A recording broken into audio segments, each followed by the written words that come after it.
మీరందరూ కూడా ఇక్కడ ఉన్నటువంటి కొడంగల్లో ఉన్నటువంటి ప్రతి ఒక్క కార్యకర్త ఈ ఎన్నికను అత్యంత ప్రతిష్టాత్మకంగా తీసుకొని రేవంత్ రెడ్డి గారి బలాన్ని, రేవంత్ రెడ్డి గారి బలగమేందో ఢిల్లీలో చూపించాల్సినటువంటి ఎన్నిక రానున్న లోక్సభ ఎన్నిక. ఈ ఎన్నికని అత్యంత ప్రతిష్టాత్మకంగా తీసుకోవాలని చాలామంది పిచ్చి పిచ్చి మాటలు మాట్లాడుతున్నారు. కొడంగల్ ప్రాంతానికే కాదు, మన పాలమూరు జిల్లాకి ఏమీ చేయనటువంటి వ్యక్తులు మన ద్వారా లబ్ధి పొంది, మన ఓట్లు దండుకొని, పదవులు పొంది, అధికారం పొంది, మంత్రులయ్యి, శాసనసభ్యులయ్యి మనకు వెన్నుపోటు పొడిసి పోయి ఇవాళ పెద్ద పెద్ద మాటలు మాట్లాడుతున్నటువంటి వ్యక్తులకు మనము మాటలతోటి కాదు, మాటలు మాట్లాడాలంటే మస్తుగా మాట్లాడగలుగుతాము. సారా దందా చేసేటోళ్ళు, దొంగ కళ్ళు అమ్మేటోళ్ళు, కాంట్రాక్టర్లను బెదిరించేటోళ్ళు, దొంగ క్రషర్లు పెట్టి కొండలని కొల్లగొట్టేటోళ్ళ గురించి మాట్లాడనికే ఇష్టం వచ్చినట్టు మాట్లాడగలుగుతాము. కానీ వాళ్లకు మనము మన ఎన్నికలలో మనం ఇచ్చే ఫలితం ద్వారా బుద్ధి చెప్పాలని నేను మిమ్మల్ని అందరినీ కోరుతున్నా. మన ముఖ్యమంత్రి గారిని ఎవరైతే విమర్శిస్తున్నారో, మన ముఖ్యమంత్రి గారు మన ఆత్మ గౌరవము, కొడంగల్ ఆత్మ గౌరవాన్ని ఎవరైతే విమర్శిస్తున్నారో వాళ్లకు సరి అయిన బుద్ధి మనం ఎన్నికలల్లా మన ఫలితం ద్వారా చెప్పాలని నేను ఇవాళ మిమ్మల్ని కోరుతూ, ఎక్కువగా మాట్లాడకుండా నేను ఇవాళ పూర్తి బాధ్యతతోటి మీకందరికీ కూడా నేను హామీ ఇస్తున్నా. ఇవాళ ముఖ్యమంత్రి గారు రాష్ట్ర ముఖ్యమంత్రిగా రాష్ట్రం మొత్తం పర్యటిస్తూ తెలంగాణ రాష్ట్రంలో ఇందిరమ్మ రాజ్యాన్ని స్థాపించడం జరిగింది.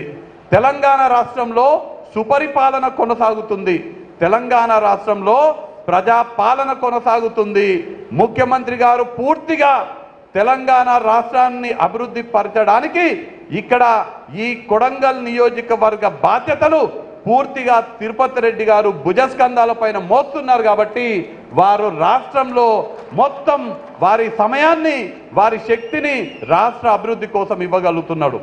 నేను ఇవాళ మీకు హామీ ఇస్తున్నా, కొడంగల్ గడ్డ మీద నుంచి కొడంగల్ కార్యకర్తలందరికీ, నాయకులు, కొడంగల్ ప్రజలందరికీ హామీ ఇస్తున్నా. నేను ముఖ్యమంత్రి గారు ముఖ్యమంత్రిగా గొప్ప పేరు తెచ్చుకోవడానికి ఎట్లయితే ముఖ్యమంత్రి గారికి తోడబుట్టినటువంటి అన్న ఇక్కడ బాధ్యతలు నిర్వహిస్తున్నారో, రేపు మీరందరూ ఆశీర్వదించి నన్ను ఎంపీగా గెలిపిస్తే ఏ విధంగా అయితే ఒక తోడబుట్టిన అన్న ఇక్కడ బాధ్యతలు నిర్వహిస్తున్నారో, ముఖ్యమంత్రి గారికి తమ్ముడినై ఇంకొక తోడబుట్టినటువంటి వ్యక్తిగా వారి తరపున ఢిల్లీ బాధ్యతలు అన్నీ కూడా ఒక ఎంపీగా మీరు రానున్న 15 రోజులు కష్టపడి నన్ను ఎంపీగా గెలిపిస్తే రానున్న 5 సంవత్సరాలు ముఖ్యమంత్రి గారి ప్రతినిధిగా ఎట్లయితే తిరుపతి అన్న ముఖ్యమంత్రి గారికి కొడంగల్లో ప్రతినిధిగా ఉంటున్నారో, నేను ఢిల్లీలో ముఖ్యమంత్రి గారికి చేదోడు వాదోడుగా ఉంటూ వారికి పూర్తిగా ముఖ్యమంత్రి గారికి ఢిల్లీలో కావాల్సినటువంటి అన్ని పనులు కూడా ఒక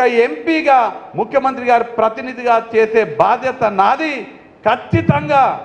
ఖచ్చితంగా మీరు పడుతున్నటువంటి కష్టానికి నేను మీ రుణం తీర్చుకుంటానని నేను మీకు అందరికీ కూడా మాట ఇస్తూ, మీకందరికీ ముగించే ముందు ఆంజనేయ స్వామి జయంతి సందర్భంగా మీకు కొడంగల్ నియోజకవర్గ ప్రజలకు, మహబూబ్ నగర్ లోక్సభ నియోజకవర్గ ప్రజలందరూ కూడా తెలియజేస్తూ, ఇవాళ మనందరం కూడా ఈ ప్రాంతంలో పెద్ద ఎత్తున ఉండేటువంటి గిరిజన బిడ్డలకు ఆరాధ్య దైవమైనటువంటి బావోజీ దేవాలయానికి, జాతరకి ఇవాళ స్వయం ముఖ్యమంత్రి గారు ఎంతో బిజీగా ఉన్నప్పటికీ, ఎన్నో కార్యక్రమాలు ఉన్నప్పటికీ మరి గిరిజన బిడ్డలు ఎప్పుడు కూడా మనం వాళ్ళని మంచిగా చూసుకోవాలి, వారిని చల్లగా చూసుకోవాలి, గిరిజన బిడ్డలు ఎప్పుడు కూడా మనకు ఆశీర్వదిస్తారు అనే ఉద్దేశంతో ఎన్ని కార్యక్రమాలు ఉన్నా కూడా ఇవాళ బావోజీ జాతరకు రావడం జరిగింది. వారికి మనస్ఫూర్తిగా నేను కృతజ్ఞతలు తెలియజేసుకుంటూ, బావోజీ జాతర విజయవంతం అవుతున్నటువంటి సందర్భంగా ఈ ప్రాంతంలో ఉండేటువంటి గిరిజన బిడ్డలందరికీ కూడా నేను నా తరపున, కాంగ్రెస్ పార్టీ తరపున కూడా శుభాకాంక్షలు తెలియజేసుకుంటూ, జై కాంగ్రెస్, జై కాంగ్రెస్.